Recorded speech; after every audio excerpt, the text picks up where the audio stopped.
Hello, good evening. Welcome to another YouTube and Facebook Live on Upstreamedia's YouTube and Facebook channel. I'm Chris Hughes from Rebound. Really excited for tonight's show. I've got Dominic Ives, who played with Worthing Thunder this season. Really excited to talk to Dominic. Hope you're well, mate, and how you doing? I'm great. I'm great. Thank you very much. Thank you for having me on here as well. Looking forward to it. Me too. I say we've had an amazing chat off air talking about all aspects of British basketball, and we'll break down that. 'Cause obviously, you've got experience from EABL, NBL, BBL, so you've got hmm your eyes on the prize to speak to British basketball. Probably have a lot of really good ideas and a lot of good discussion. Everyone listening, if you're new to the channel, like to subscribe, and also if you're on YouTube, feel free to ask questions. We'll address some of the questions because we cover an array of topics as well as Dominic's journey. But I thought maybe we'd start with just a little snippet about what got you into basketball and where did you start playing? Well, for me, funnily enough, I didn't start playing basketball until I was about 12 years old, about 11 or 12. I never picked up basketball in my life. Again, as much most British kids in England and UK, you pick up a football first or something else. Um, so I didn't start until I was in secondary school, and just literally I had a growth spurt, and I was taller than most year 11s when I was in year seven. One of the PE coaches was like, "Well, you're tall. Do you want to play basketball?" And obviously, I never knew any better, and I was like, "Yeah, go for it." And then I joined a local league team called Maidstone Warriors, and then started getting a bit more involved for a couple of years, and then decided to drop football and pursue basketball, and it just went on from there. And I got asked by Matt Fenton, who was the under 14s coach of Kent Crusaders, to then join their National League team, had a few tryouts with them, and then moved on to them. That's how I sort of broke myself into the basketball scene at that age. Awesome. And I'd be really surprised actually for doing these shows because a lot of players said like they hadn't picked up basketball, say like secondary school or thereabouts. And I do feel like for myself personally, I only really got into basketball last 4 or 5 years ago. And I think we're very much a football first country. And I don't think we ever really changed that. But what do you think we could probably do to sort of up the ante, make basketball a bit more on people's radars early on? I think it all starts from the grassroots. You've got to get the kids from ages 2 and 3 all the way up to when they get into their teenage years, turn to adults. Because again, like you said, and I said, most people, the first thing they do is pick up a football, a cricket ball, tennis racket before they pick up anything else. And it's difficult. It's difficult because it's been woven into the society and the communities for such a long time. But when you start to introduce it into primary schools, you start after school clubs, it has a massive knock on effect because when they get more interested to go into different games, they get to go to the NBA games, go to BBL, other like Euro League, when they go abroad, it all interlinks. So it all starts from basics, and I think until that happens, we're always going to be, you know, third, fourth down the picking line. So it's difficult, but I think when that works out, and most schools put basketball before football, it will really start to show because there's great talent in England and the UK, and everyone knows it. There's so much talent, and we've proven it as well in a lot of scenarios. But until it gets embedded into grassroots, it's always going to stay halfway down the line. So Definitely, I think that is a really good answer about the grassroots. A lot of up and coming clubs. Actually, a few of them I have on the show next week, but I'll announce it due course. But I think also on the other hand, if we have like teams out to Europe, like we see in Barking and Leicester try, obviously London Lions made that big signing. I think that'll help too. I think mm, youngsters are impressionable. If they see something good going on, I think they'll follow. What do you think about that, or do you think grassroots is a bit more important? I think both is important because you got to get the overall image of basketball in the UK broadcasted to the rest of the world because until people see it in different countries and different leagues that we're trying to get into. So London Lions have done that big step. and obviously when Leicester Riders did that as well, it was great because it did put the face of basketball in Britain to the rest of the world. But until then, and you have the combination of that and the grassroots, it's really difficult to try and reach out to other places. And it doesn't help that we're on an island and you've got Europe and everything else connected. And obviously, you've got the United States, but they've got the NBA, NCAA, everything going on over there for them. So until something happens with that, it is difficult. And you can see it from both standpoints of why we find it difficult to reach out to the rest of the world, but also why the rest of the world can't really get to us as well. So, you know. Definitely. I think, like you say as well, it's like there's always that resource problem, but actually, if you have more of an interest, that'll bring more sponsorship. But I think at grass levels, we've got the right people about. And I'd love to your Oh experience yeah. from being a Tent Crusaders. What sort of coaches made the biggest impact on you, and maybe some of them that you sort of want to shout out and sort of just say what impact they've had on you in your career so far? Well, definitely to start off with was obviously Matt Fenton. He was a big step for me because he was the one who was like, "You've got a bit of talent. Let's push you into the National League and see how you get on there." And then Jesse Sazin, by far one of the most influential coaches I've ever had in my life. He was the one that convinced me to go from, because I live in Maidstone, to then make the transition to go and journey down to Canterbury and join their basketball academy down there and change which sixth form I was originally going to when I got to that age and go to Canterbury, because I didn't go to the academy until I was 17, 16, 17 when I finished secondary school. So, I mean, those two off the bat, two of the biggest ones because they were the ones that really took an interest in me, pushed me to go and really pursue basketball. And I mean, everyone knows what Jesse Sazin has done for not just basketball within Canterbury, but basketball within Kent. When you look at Yeah. Kent Crusaders from what they started with to then going to Division One, but also the academy as well, and how much they have progressed in the EABL. And when I was at the academy, coaches like Yvonne Goesta, who was there during my second year and third year, Adam Davies, when he was there during like towards my third year, towards the end of that. When you have coaches as well, like SSC coaches, like Tony, most people won't know him, but he's the SSC coach there. Really buying into the academy and putting the player first before anything else, and really trying to get your development going, and just not just work on just like playing basketball just to have fun with it, but thinking, what is it beyond that professionally, university, all those aspects, and really develop you as a person, both basketball wise, but as just me as my person myself. They helped me become more professional, more on time, just an all round better person. And it was, essentially role models to me to then really push me to become who I am today. Of course. And they say you went to Canterbury and played the EABL.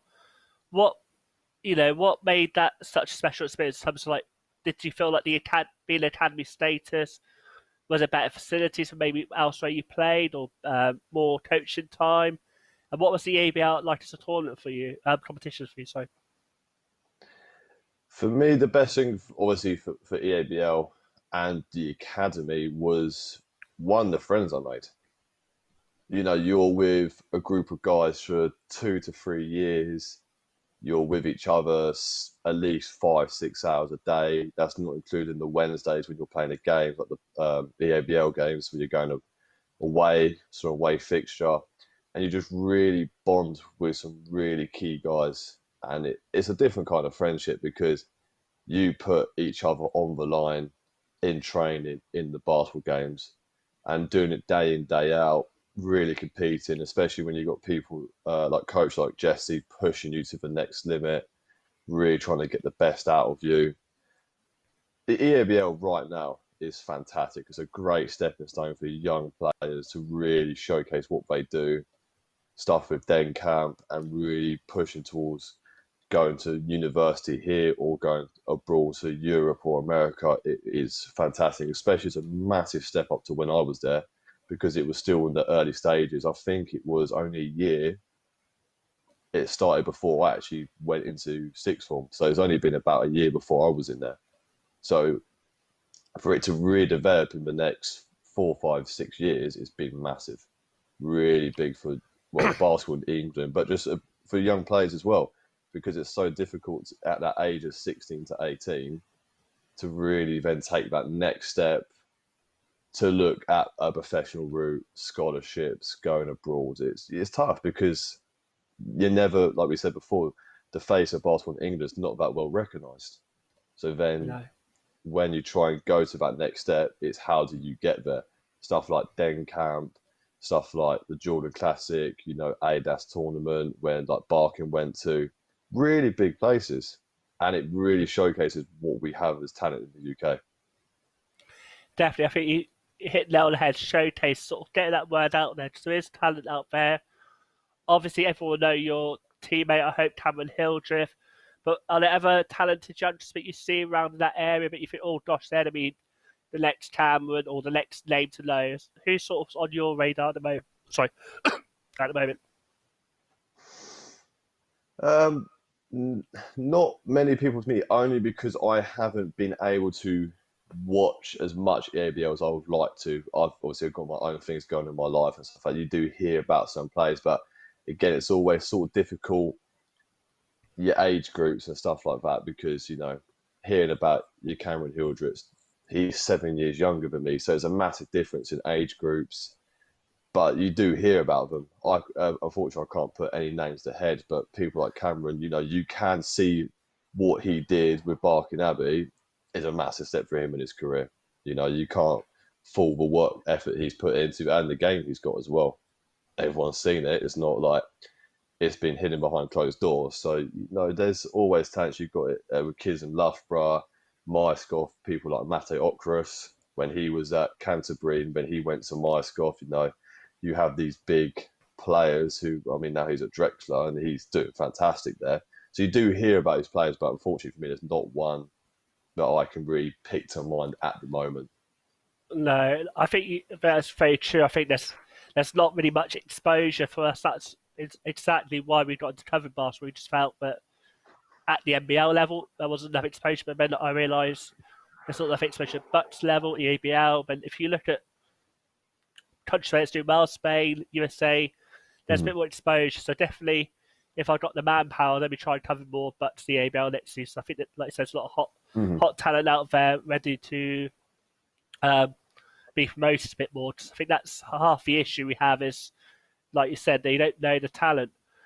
We'll cover your time with Worthing in a bit, but you mentioned about Barton and the Adidas Next Generation Tour, which Cameron represented Barton. I was obviously a really amazing experience for him, but for you guys, what was that adjustment like to not having him there for 2 games? Did you have to change your game quite a bit, or how much was he missed in those 2 games? Or was it one game? I You can't know, remember who's.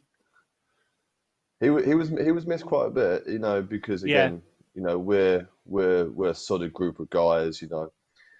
You're always going to miss players in your team, no matter how big their impact or their added input to the team is. They could be the first man of the team to the 12th man of the team. You're always going to miss it because you work together as a group.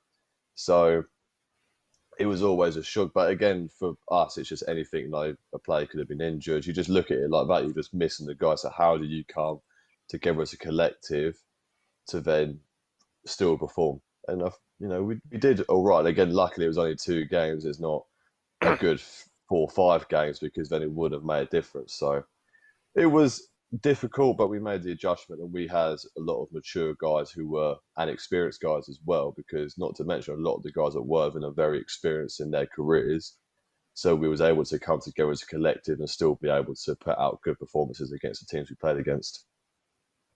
definitely. That experience, a lot touched upon it next bit. So obviously, after Canterbury went to Worcester, and you say Hmm.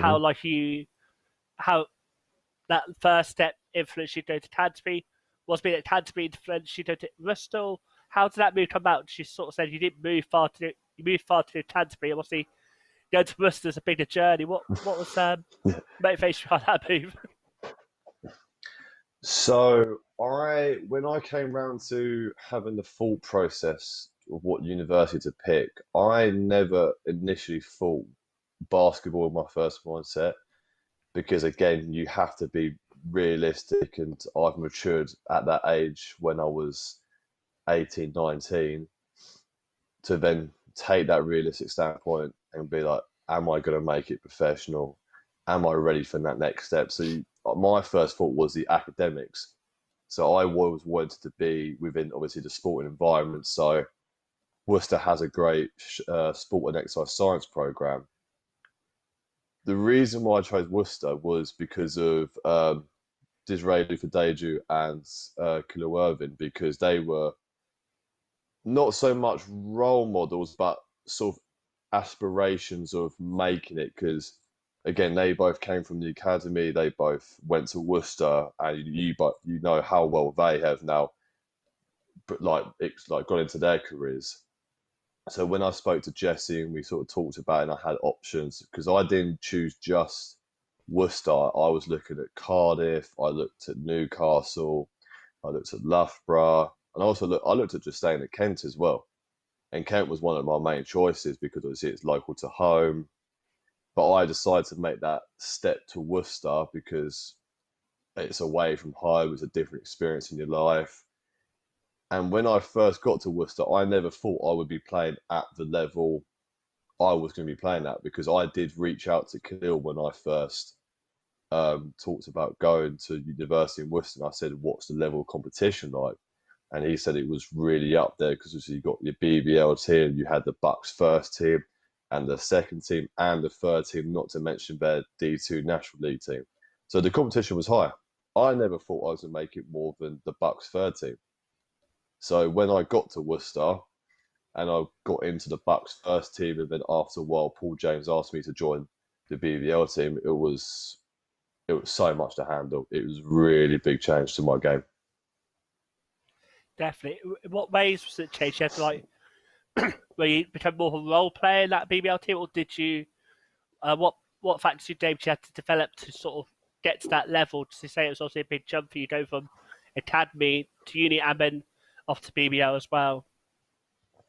I mean, the change was massive because you're going from playing with kids 16, 17, 18.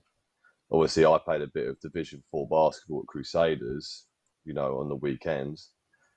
You're playing against some men. The change is crazy. It's honestly a big step up.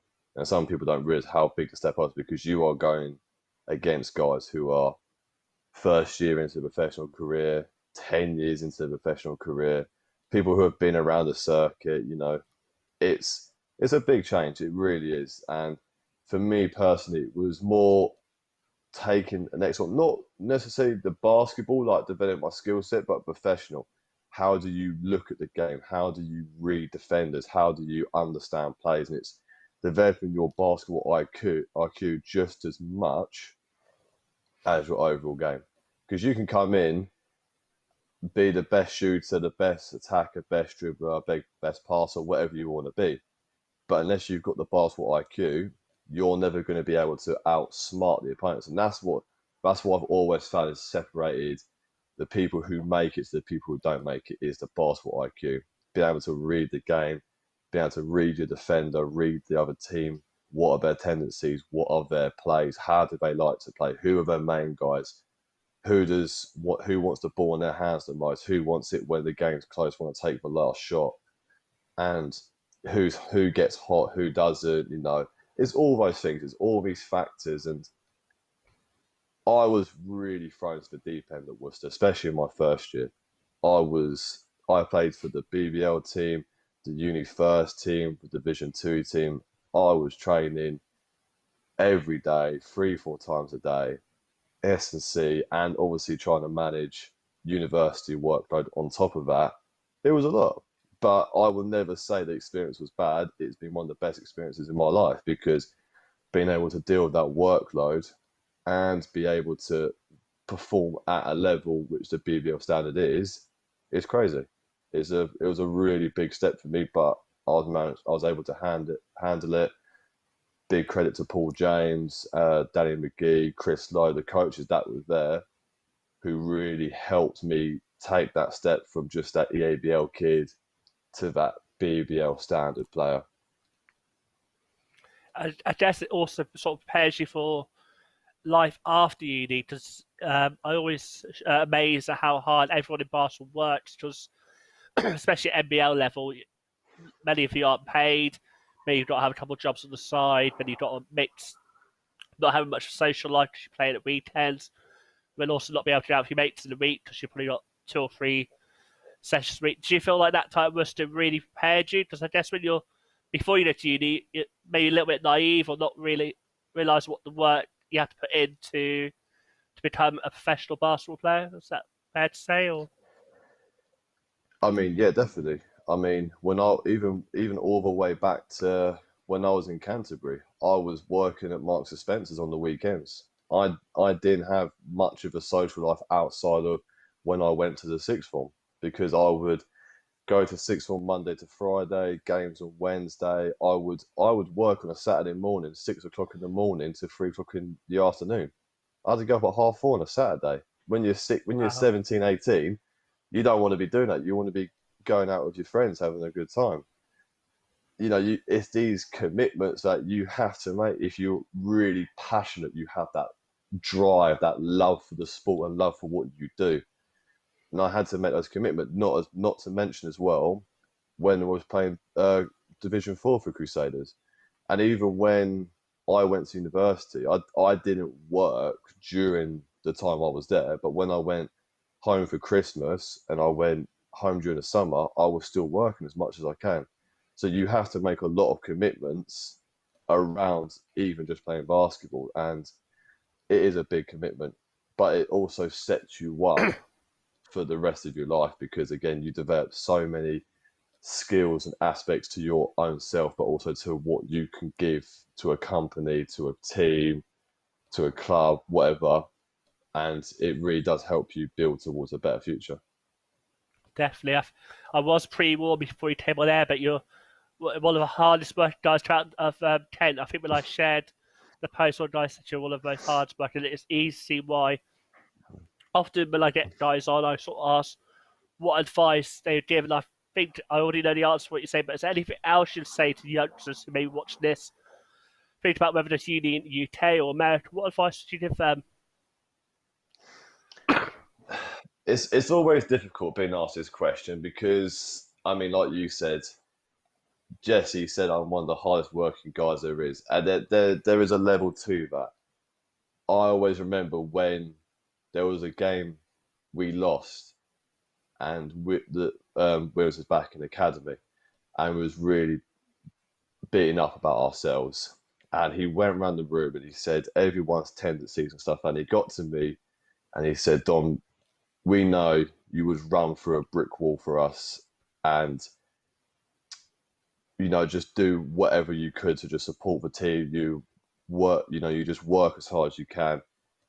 But sometimes I'm just a headless chicken because there's a level of how hard you work. There's I think working as is it hard as you can, but it's also working smart. that's it. Working And smart, as I say that. yeah, exactly that. And for me, it's understanding the commitment. That's the biggest thing. It is long days, training, reaching out to people for advice, for people to train with, for their advice, what they've done, their journeys, the commitment of, maybe having to work a second job or a side job to be able to go somewhere, to a different academy that's away from home, to be able to afford rent, afford living accommodations, the social life, you have to give up, even with friends outside of basketball, they ask you to, go to a house party or go for a night out. You can't because you've got a game the next day. It's the level of commitment that I find is the biggest thing, but it's also developing yourself as quickly as possible to mature and be professional as you can. Because once you've got that mindset and you're able to listen to coaches able to listen to what they want from you and understand that it's not just about scoring 40 points a game, you know, who has the nicest dunks, who has the nicest dribbles, the handles, whatever you want to say. It's about how can you, when the team is down, motivate them, be a leader, and take your team to the next level and literally drag them to that win. Because you do get the guys who, you know, who are naturally talented and have all that, but how do then you craft it into a professional mindset? How do you craft that player to work on his weaknesses, on his things that he struggles with in the game, that most coaches do see? You want a kid, you want a guy that does it on both ends of the floor. He might give you 40 points, but he might be a liability on defense. At the professional level, you don't want that. You never want that guy. You look at everyone. You look at MJ. You look at Kobe. Those guys put it on both ends of the floors, and they worked for it, and they made a reason why they were at the level they were, because they did it at both ends of the floor. They had the professional mindset, and they worked day in, day out. And it's the sacrifice and the commitment that really takes you to that next step.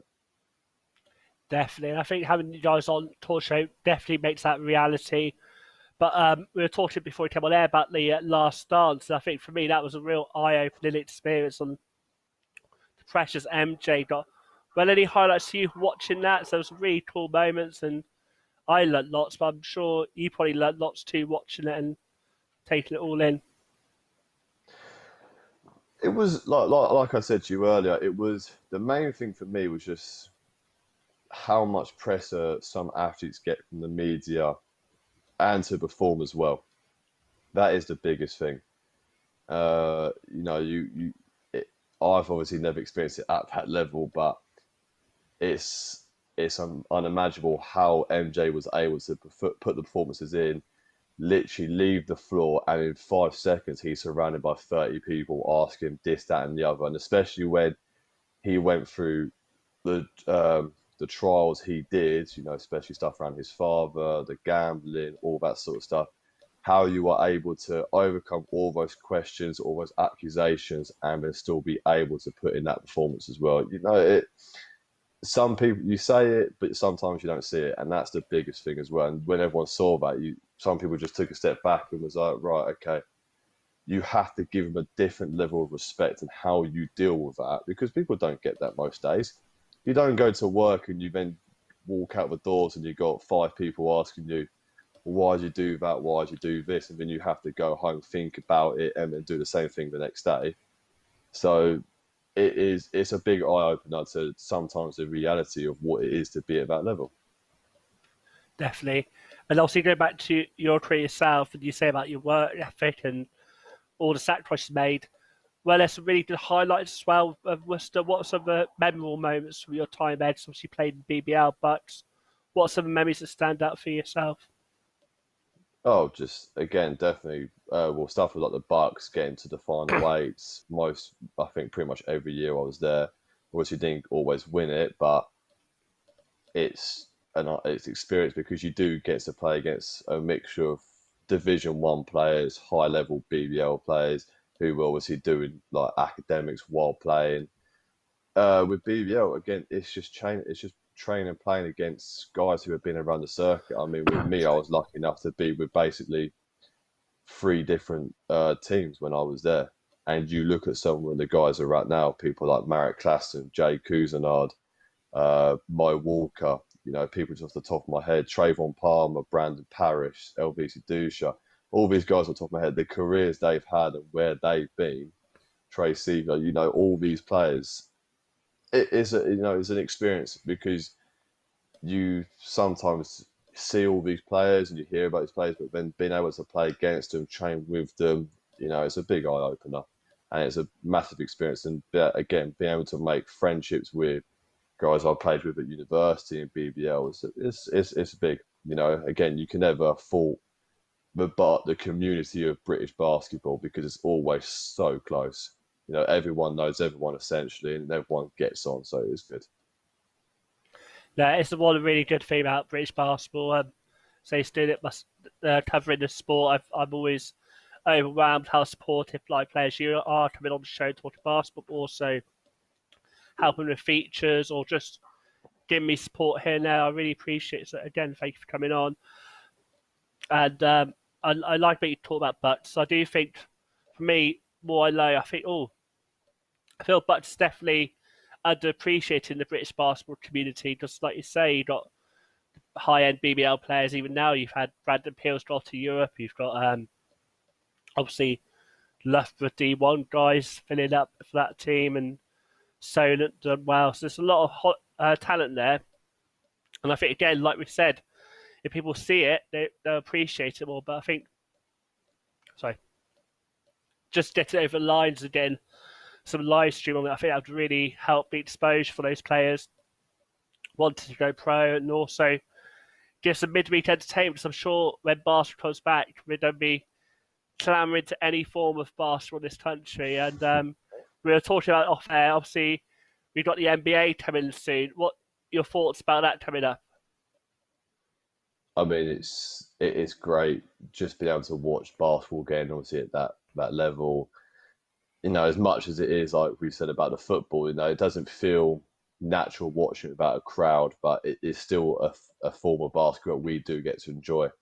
And obviously they get to finish off the season, and I mean, you get to see where the Lakers are now, the Clippers, Bucks. There's some good teams out there, and you don't know who's going to win the championship. So it's just been good to be able to watch that sort of stuff and be able to really get back into it, because it feels like things are going back to not to normal, but the way they should be. Everything just feeling natural. So Definitely does feel like we're coming towards the end of the light. And it's funny she mentioned the football, and I was a real stern critic, my friends, of the football noise. They call it artificial fan noise. I was like, can't have this garbage. But then with football on every day, I've been like doing research for the show, but I've realised I've got it in the background. It's actually relaxing me hearing football, and even I know it's all made by computers. I'm sure I'll get used to it with basketball. I'm kind of hoping, but it's without the noise. I think with basketball, you've got so much more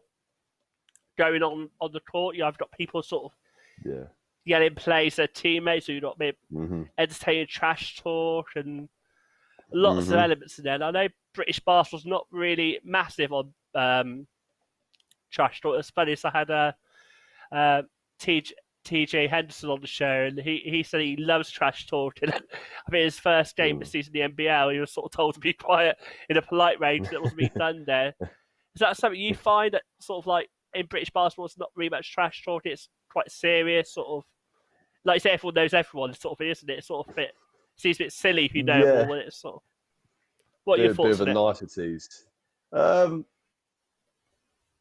for me, I can never take it seriously when I get trash talked or I do trash talking. I just end up laughing because it's a joke at the end of the day. Um, I'm obviously there to compete, and obviously I'll still play, but I try and do a bit of trash talking. I just end up laughing in my head because it's just, again, it's just British basketball. It's just that culture. But I mean, sometimes when you do see people going backwards and forwards and the trash talking, it it does fuel that next level competitive, sorry, and it really does sort of get your team rolled up, especially when it's not just trash talking to one player, but when they start trash talking to the whole team. So everyone's been attacked. So how do you come together and really shut that guy up? So I'm not afraid of it. I always embrace it, but I'm never the guy to normally start it normally, because I've never been that sort of guy. So when I'm on the No. court, I'm just there to play. But if someone tries to attack me, obviously I'm going to attack them Yeah. back, which is how it works. I think it's like the players you sort of got to be focusing. I guess it's more for the fans really, as entertainment. We talk about the NBA, but when you've been playing, so obviously you've been in British basketball all the way through your journey. What are some of like the best place to play in front of? What are some of your best experiences? Imagine if it's quite a loud crowd that's really sort of cheered you up and he gets behind you. I guess like you were saying with the trash talking, Mm. down, give you that energy. I mean, obviously, I have to give credit to the two teams I played with. Obviously, Worcester and Worthing, two fantastic crowds, great supporters who really get behind their team. You know, it's always nice when you're in a close, compacted arena and being able to hear your fans really get behind you. And one always gets in my mind was the our trophy game against Solent, how loud it was in there and how packed it was. It was such a close game, and how supportive the crowd was. It was massive. And again with Worcester, they got a big fan base. They got a really big fan base. They fill out that arena every time they play. You know, it gets loud. But other ones on the top of my head, Plymouth, how small it is, and they've got some great fans as well. And Bristol, they're two great places as well. So you know, you do get the places. I think the ones that are more compact and it just gets more noisy are always the best ones because it does really fill up the arena. It does really get your teams rolled up. So it's either that fight or flight stage, and some teams either embrace it or they just flee. So it's good. Definitely. So I've not seen many BBL Cup games. I went to trophy finals and cup finals this season, but I like Bristol, like you say, because they have the whole lighting and like the music comes on when the team come out. Usually, away team is done sort of Star Wars Empire March. Do you sort of take Hmm. that on as a player, or are you sort of locked in? Because I imagine that the BBL is a bit more um, gimmicky with that stuff like that as well. Do you just sort of drown out the noise? What's Yeah, what's your take on like it? What's different? all the theatrics. It's a mixture. Sometimes, you know, you obviously you got to see it. I mean, obviously at Worcester, we always do. We start in the corner. We always used to do the lap round and go through the cheerleaders. And obviously, they do the call outs and stuff like that. We had the same thing at Worthing, going through the tunnel. I mean, most of the time, I'm normally locked in. I'm thinking about the game, what my input is, what I'm trying to get from the game, what I can add to the team, and thinking about all that sort of stuff. So, I mean, you notice it, but I never take it on board naturally because I'm always sort of locked in for the actual game ahead. And because you see it all the time, and obviously you've been around most games. When you start off, obviously at like EABL, you don't have that sort of running and stuff like that. So you're just naturally going from the warm up straight into the game. So that's how I process that mindset. So it's literally just a 10-minute delay to actually playing the game. So I just use that time to just keep on staying focused, working on what my role is in with the team, what I can add, you know, the scouting reports and stuff like that, and really trying to lock in and seeing what I can contribute to the team. Of course. And we'll get to that trophy game in due course, but I'm really keen to hear how the move came to Worthing, because before I start the show, I sort of tried to do a little tease something new, and I sort of said, obviously today's guest for yourself, play at Worthing and Worcester, and not really realising about actually quite a few players to that path. Was that something in your mind, or how did that move come across? I mean, the move just literally came across. Alex Awumi just got in touch with me and just said, you know, we've seen you at Worcester, sorry, spoken with PJ, spoken with some other players that obviously have been at Worcester and have played with Alex, and they just invited me down. Me and him and Zaire had a chat, and we just came about that. And it was literally as simple as that. I mean, I wasn't too fussed about anything else. I'm just whenever I'm there to play, I'm there to play. And that was literally it. So it was as simple as that, really. Alex got in touch with me. He said, obviously, we've looked at you, seen your highlights tape and all that sort of stuff. Why don't you come down? We'll have a chat, go through some stuff, and that was pretty much it. Simple as. Definitely, and I sort of just came to my head now, just thinking about, but I maybe know the answer. Obviously, you were number 23 this year. Was there any link to like MJ or LeBron, or what? Or was it just a number you were given? Was there anything behind picking number No, no 23, or was it just given? lit, literally the jersey that fit me. That was literally it. I don't I don't like being 23. My numbers are either 10 and 8. The ones I had are either um, Canterbury when I was number 10 and when I was at Worcester as number 8. So 23, I don't mind it, but I've always found stuff like that is same with. I mean, sometimes it's the same with 24 and 8 now because it's always a stigma of both Yeah, players like MJ and Kobe and LeBron. If you wear that number, you've got to be like them. So it's difficult because, definitely. like you said, everyone, as soon as you put on number 23, everyone thinks, oh, you're like MJ. It's like, Yeah. no, I was literally just giving the jersey because it fit me. So, As if many British basketball stories, it seems it's like, but obviously sort of just a normal account with the jerseys just being what they have. exactly. Obviously, when you sort of came in mid-season, I hope you went to change. You did really well. I think it was your second game. You got a double against the Hoods, and you did that again December against Liverpool.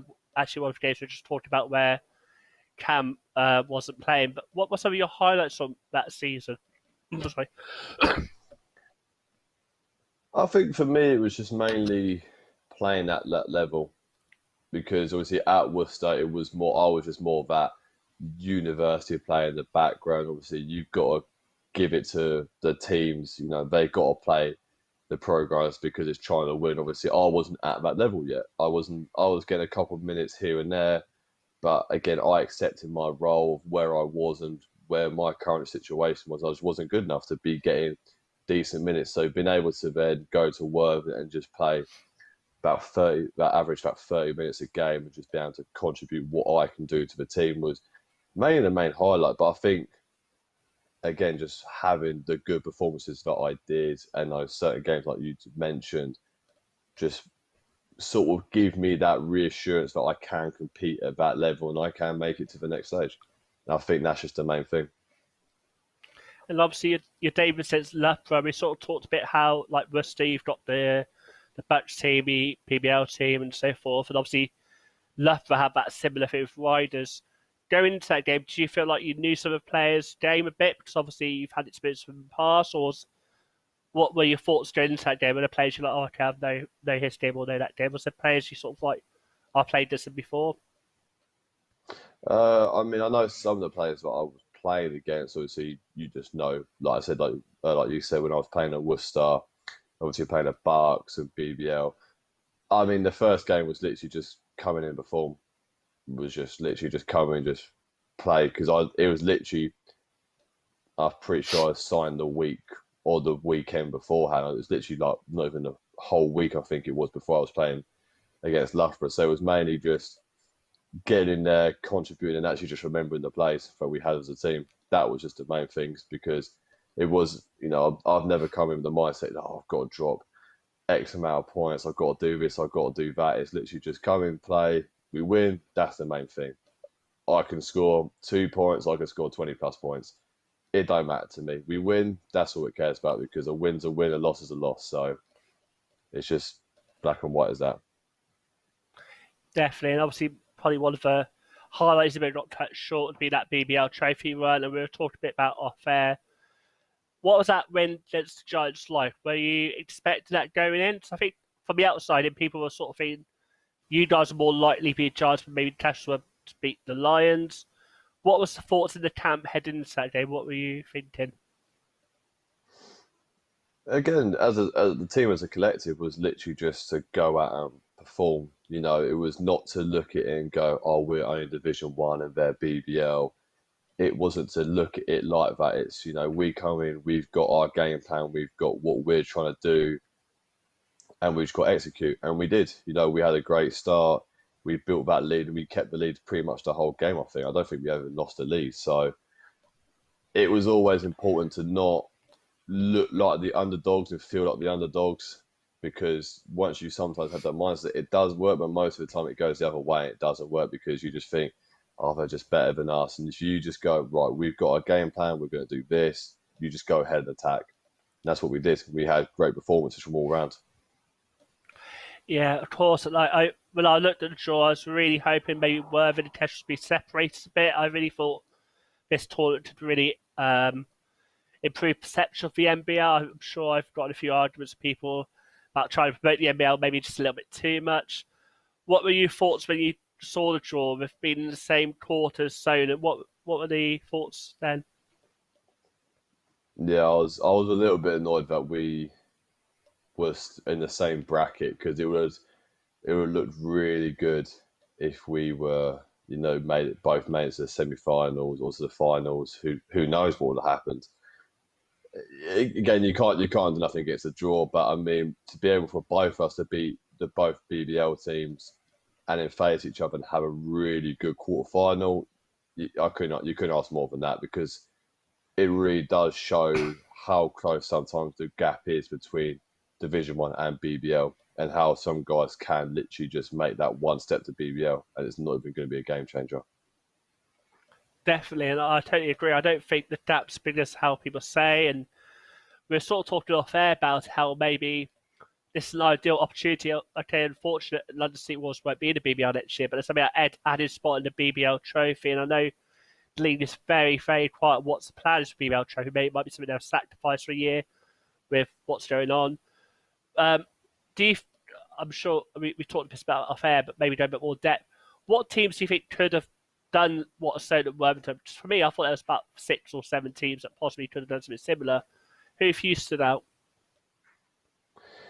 Oh, like you said, 6, 7 teams. I mean, off the top of my head, you've got Thames Valley, you've got Loughborough, you've got uh, Derby, you've got Reading, uh, Newcastle. Newcastle, I think the D1 team they had, there's quite a lot of teams. There's a lot of teams that are, if you really look at the D1, it's quite close most of the time. It's not that much difference in the spectrum of like where the teams are. You haven't got teams that always just win everything and teams that lose everything.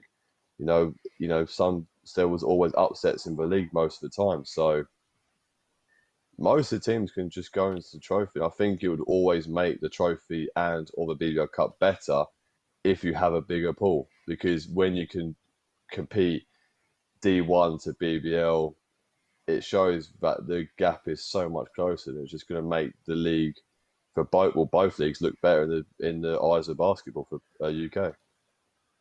Yeah, I really struggle seeing negative to having a more competitive thing, because I think competition makes us better. I always say I don't mind sharing other content creators' work because I think it makes it better. I know all the time I look at other people's work doing better, and I feel like as much as it's lovely to have a Scottish team or a Welsh team in there, I think it'd make it more interesting to sponsors and viewing numbers to have a big NBL club in there. Obviously, we talked to you for teams like Derby, Hemel, Thames Valley, Reading, yourselves. Obviously, you did it. Loughborough, obviously, we've had BBL talent. When you think of the NBL this season, who maybe like your other than Worthing, obviously, always back your guys, who are sort of standout players that maybe people don't think about past Solar, but stood out for you this season? In terms of other Division One teams, there's quite a few. Yeah. You got Blaine at Trailblazers. You had Malcolm Smith at Derby. Obviously, Reece Pinnock and Alex Roberts at Loughborough. There's guys all over the place. It's not just like certain teams that who hold all the cards. Everyone's always in that table. Everyone's there to compete. You do have a good pool of all these players. So it's just when it comes to the day who can perform, and most teams have the players who do perform. There's not, like we said before, there's not guys or teams that win it all and other teams that lose it all. It's always going to be competitive. So it's important to have those players. It's good for the league, but we have those players as well because they all perform. Yeah, I mean, I was really looking forward to playoffs, and obviously we didn't get that because even that last weekend, the top 4 changed. Like I kept saying to the guys in Loughborough, it was so unfortunate that you guys had Solent and TVC on the last weekend got 2 losses in games. Actually, there was a decision to went one in Loughborough, in the Cecil's game. The ref should have called Reece Pitt's shoe off. And then in the TVC game, they were leading most of the game. If they'd won those 2 games, they probably would have been second. And I think playoffs would be really exciting. Last season, obviously, top 4 went top 2. I would have thought actually there could be a few shocks. You saw Derby, Bradford, all being tough to see. Bradford could be another team to demand the BBL trophy. And I almost went out word count the other day to BBL fix said, "Oh, name an NBL player you wanted them to see the BBL." There were so many. Not enough Twitter letters to form a appropriate reply. But I thought maybe talking about that BBL tricky match. You said that obviously it was a massive atmosphere, and then my voice was gone after that and sold out match. I think all the games of South Coast Derby were sold out this year. So talk about the BBL trophy because obviously that was a bigger game with a lot more at stake.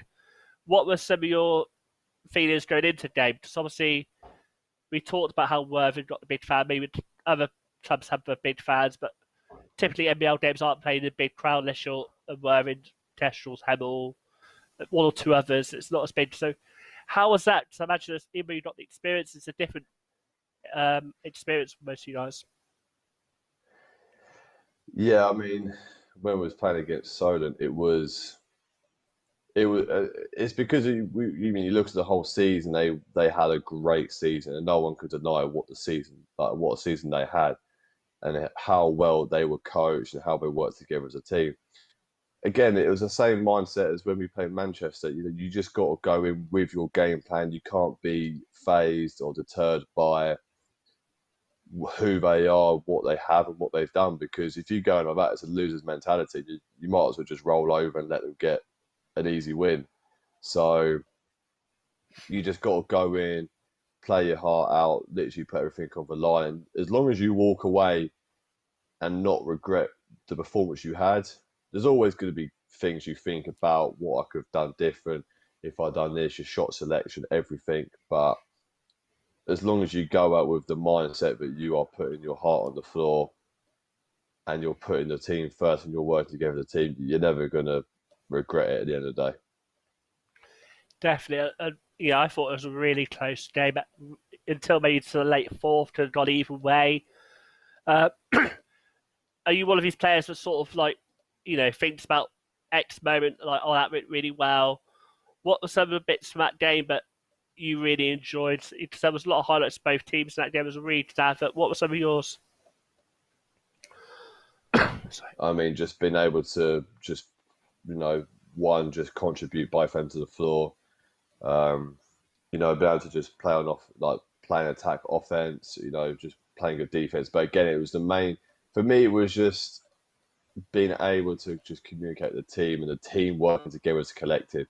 Because we started the game by leading, and like we said before, we led the game pretty much all the way till about 3-4 minutes into the end towards the end of the second quarter, where we started losing the lead. But unfortunately, we sort of let that get into our heads, and then the league got bigger towards like the start of the third quarter towards the end. So then it was just like trying to catch up. It's always difficult against a team like Solent who know how to have that lead, maintain it, and keep on pushing ahead and not taking their foot off the gas. So I have highlights in my mind of what I did well, both defense and offense, but there's always the things I do think about what I could have done better, what I could have contributed. But again, those are things you work on and try and improve for the next time you play teams.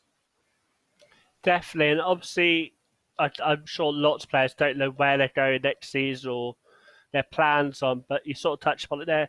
I was wondering, is there anything you think about adding to your game for next season or doing something differently? What are your thoughts in terms of what you'd like to add for your game for next season? For me, it's just working on all my weaknesses. I think, that's what I always try and do every off season, try and improve on literally everything: agility, quickness, vertical jump, ball handling, my shooting form, attacking the basket and finishing around the basket, and pretty much everything in my game that I can pinpoint, okay, where am I faulting? What do I lack in? Do I lack in shooting 3-pointers? Okay, I'm going to get a bunch of reps up and work on spatial and movement awareness, Do I struggle attacking the rim? So I work on finishing moves, dribbling moves, attacking moves. For me, it's always looking at what do I struggle at, and what can I do to improve the things that I struggle at? Because you're good at what you're good at already. That's a given. So what's the point of working on the things you're good at? Because you're making a difference to your game. But the people who really truly make a difference is when they take their whole season apart and go, well, I struggled with this, and this, so I'm going to work on those things, and then try and do X, Y, and Z to then help those as well, and put yourself in those scenarios where you can make yourself get better at the things you struggle with. because then you develop the whole package of a true basketball player. Definitely. And say we touched a bit, obviously, with virus, it's total unknowns, but have you been able to do some workouts to sort of improve those areas of your game, or are you finding now next few weeks that you're able to go out and do like scrimmages for your friends, colleagues, former teammates? What's the straw for you, and do you feel like it's going towards the right direction in terms of seeing play for next season? So, I mean, during the lockdown, obviously, the access to get to a court was you couldn't do it. Unfortunately, I didn't have a hoop close to me that I was able to train with, so I just did mostly strength and conditioning work. Um, Being a strength and conditioning coach myself, I obviously knew what I need to work on for my physical attributes. So, obviously, I have equipment that I'm able to do that with, so I was blessed with that. So I was able to work on that. And then towards sort of coming out of lockdown, I did a lot of work with Ryan Richards, Jordan Williams, and Jake Murphy. Started putting some work in with them guys, getting on the call with Ryan Richards, Jordan Williams quite a lot, and then Jake Murphy when he can join us. And now in the next couple of weeks, I'm going to start doing some work with Disraeli for Deju. So put that work in as well. You know, you got to work with guys who want to work and compete as hard as you do because we push each other. And I mean, I've been training with Dizzy most summers for like the last 2, 3 years, and we just push each other constantly. Also, been able to go down to Canterbury as well has been a blessing. They've recently opened up with social distancing like implements as well. You know, training there with Cole Wheatley, Dean Wallace, Sam Lane, and some of the ABL guys. You know, got to give a shout out to Billy. You know, Billy Beddoe really well, and also all the coaching staff, Jesse and Adam, you know, being able to open up the facilities and letting us guys go there. You know, because I don't have to do it, but they do it, and especially letting us pro guys come in, it's really crucial. So I have to give respect to him as well. And then the final one I have to give to as well when I can see him is my friend Coach Rich Davies, who also coaches down at Canterbury. We're going to start putting a lot of work in as well. He was the one who did my highlights tape for this season. Did a great, fantastic job on that. Gave him full credit. You know, did absolutely brilliant. And he's been helping my game for the last couple of years as well. So have to give shout outs to these guys because, you know, me and Dizzy, Ryan, Jake Murphy, we push each other. Same with Jordan when I train with him. And obviously the coach is that, again, when I talk to them, they tell me what I need to work on my game and they help me do it. And it's having those mature conversations and being able to go, right, okay, I had a good season, but what did I not have? What was I not good at? And talking to the coaches because they're coaches, they see what you're not good at, and then you work on those stuff. You know, that's the most important thing. And then once you have that conversation, you're able to accept that and not be stubborn enough to go, I don't need to work on that. I know I'm good enough at this, and this anyway. So what's the point? That again, like I said before, is what separates the true athletes to professional athletes. So, you know, my off season's been okay so far. What I've been able to do with everything going on, so you just have to keep on moving forward. I think that's very true. It must be a bit frustrating to say because you don't really know what date you're preparing to, so you don't know where you need to be on your journey in terms of getting that sharpness. I imagine training with Richards obviously has that NBA history, and then obviously Jake Murphy. Must be a real good group of guys still be working off each other. What sort of stuff do you guys do? Because I see some stuff on Instagram, but I think you guys do quite a lot of work in terms of pushing each other. Maybe sort of going a bit deeper how you guys push each other, sort of what drills you doing. So I'm sure what you guys do probably is really good advice to hear for some youngsters to hear. But okay, need to be doing that as well. So when we was training, most before we could get on the call, I ran all the strength and conditioning stuff. I mean, the main thing for me as a strength and conditioning coach is always getting the athlete to have a full season without injury. It doesn't matter how quick you are sometimes, how high you can jump, this, that, and that, the other. It's are you able to have a full season without all the niggles and the injuries that some people do get plagued with? And before I even trained with Ryan, we spoke on the phone and we talked about what he wanted to get from the training, and that was the main. That's the only thing I cared about. Obviously, I knew what I wanted to get, but it's what Ryan wanted to get from as well, because I could give him a bunch of exercises, but they could be more detrimental to his performance overall. It could lead him to have a more of a injury plagued season if that was going to happen. So I ran the S&C side. Obviously, when Jake Murphy joined as well, so I spoke to him and what he wanted. But there's a lot of footwork stuff, a lot of cardio stuff, some sort of full body exercises. But it's mainly for me right now is because you can't get to so much equipment. It's just getting to understanding your body, moving with your body, being able to move on your feet, being able to just move off 1 foot, off 2 feet, all this sort of lateral quickness, all the agility work, having all that sort of body coordination. Because again, we're on the basketball court, you don't have all the weights around you. So people, when they do off season, they lift X, Y, and Z, do all this, do all the fancy stuff. I like to break it down to where you work on your main biomechanics, your running mechanics, all this sort of stuff. How do you run and stuff like that? How does your body move? Because working efficient, and one of the biggest things Ryan told me, which always sticks in my mind now, is when he was at San Antonio Spurs, when he was training with Tim Duncan. Ryan was doing all this fancy dunks and all this like aggressive attacking the rim and stuff like that. And everyone knows how Tim Duncan plays, Mr. Fundamental and stuff like that. And Tim Duncan said to Ryan, you could do all that sort of stuff, but give it the second quarter and the third quarter, you're gonna be tired. So I'm just gonna outlast you the whole time. It's about working efficiently and working smart. That's the main thing. So that always sticks in my mind. If you're an athletic guy, can you attack the basket and dunk every time? Sure, great. But can you do that from the first quarter to the fourth quarter? And it's been able to understand your body, looking after your body, and going from training session to training session, from basketball session to then games without causing yourself injury. And that's the main thing for me. And then obviously when it got onto court with Ryan, when we was able to get on court, Ryan took most of the sessions because, again, the guy's been around the circuit for, 15, 16 years, however long it is now. He knows what he's doing. I'm always going to be a student in that situation. Same with Jake and with Jordan. So he led the sessions, and again, he has that mindset and has that IQ. He could read what I was doing. I sent him my highlights tape.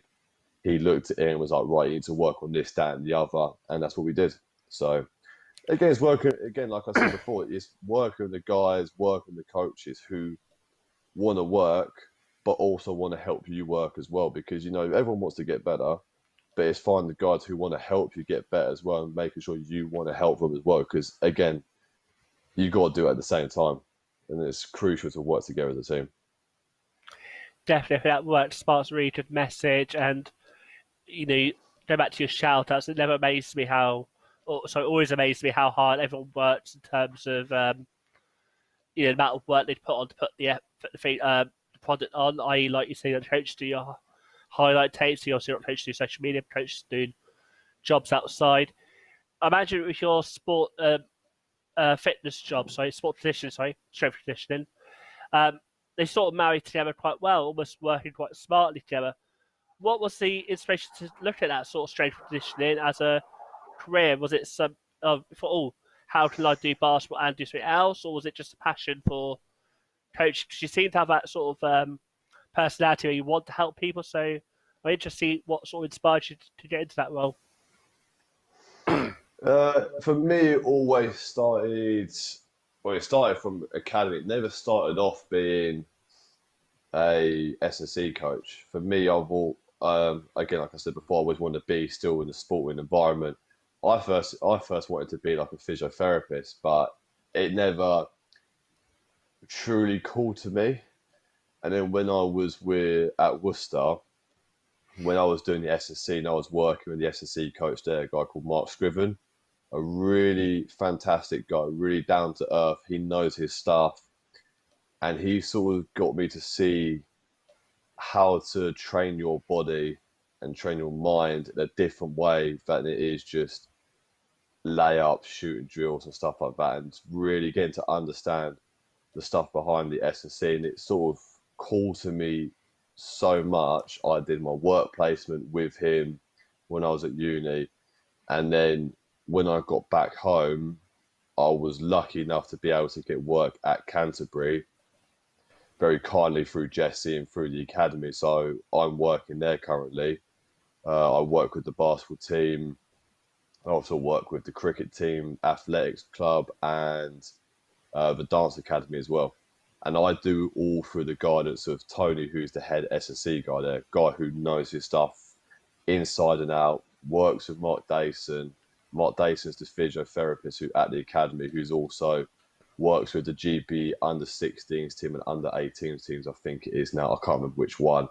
They both know their stuff and they work so good together. And obviously, with the collaboration with Jesse, it makes the academy so good. And when you have combination of those three, it's hard to be an athlete and not have that appeal to go to that academy. It really doesn't, because you have everything going for you. You have a great S&C coach, a great physio, a great overall coaching staff now. I know Jesse's taken a step back, but Adam Davies, Billy Beddoe, Reece Davies, and also Christina, the guys know their stuff. They do, and I can't give them more credit than I'm giving them right now, because again, they've helped me on my journey, both basketball wise, but also in the future. Doing the S&C stuff. When I was able to come back home and they've able to give me a job there, I can't thank the guys enough. I really can't. Definitely. So I'll be very surprised if Rupert's not our producer not trying to tap you up to do some sort of Joe Wicks strength and conditioning course here. You've got a very infectious personality, and I'm sure you'll be able to motivate the couch to 5K people very quickly and get people in that shape ready for the new season. But I say thank you for coming on, and I've really enjoyed listening to you learn a bit more about that side of the game. I really do think one of the main things of British basketball is it doesn't get the exposure on all these levels. I think the more connect you have with the fans and the players, and the more ears we reach, I think it's certainly helped the players grow. So thank you for taking part in that, coming on tonight. Before we go, I didn't know if you want to have a little message for the Worthing fans. If there's anything you want to say to them, so obviously in other scenarios you probably wouldn't be able to say goodbye to them properly, but obviously, or not, end of season or say goodbye as you go, but we couldn't finish the season where we wanted to. And obviously, the end of season usual things that go on, like the presentations, probably didn't have it at Worthing. So if there's anything you want to say to the fans from this season. Well, the fans are always fantastic, and I can't give enough credit to the Worthing fans. Always supportive, always friendly. I mean, the guys who help out the club, they have a huge volunteering base. It is massive there, and again, it's such a great community. And again, when they come after the games, they come say hello, speak with them and stuff. But always friendly. And again, like you said, it's a bit of a shame I wasn't able to truly say goodbye to them. Obviously, I don't know what's happening next season, but again, have to give a big credit to the club, but also obviously to the fans, but also to the club as well. Sarah, Zaire, Alex, Nick as well. Massive thank you to those guys and what they were able to help me with on my journey as well. So again, it was a great experience, and have to see what happens in the future.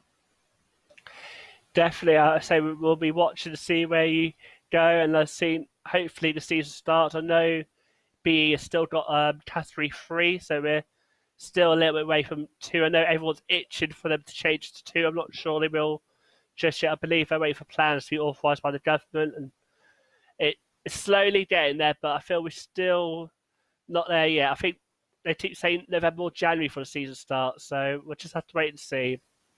But thank you for coming on. Just have to hope. I know, right? I think I'm going to be a big fan of the NBA next few weeks, so maybe I wasn't as much before. But I say thank you for coming on, and all the best. And everyone who's watching, stay safe. It does feel like we're getting better and closer to there, but still a little way to go. But thanks for coming on, Dominic, mate. Thank you. Thank you very much. Thank you for having me. That's right. That's bye from us. Take care and stay safe, everyone.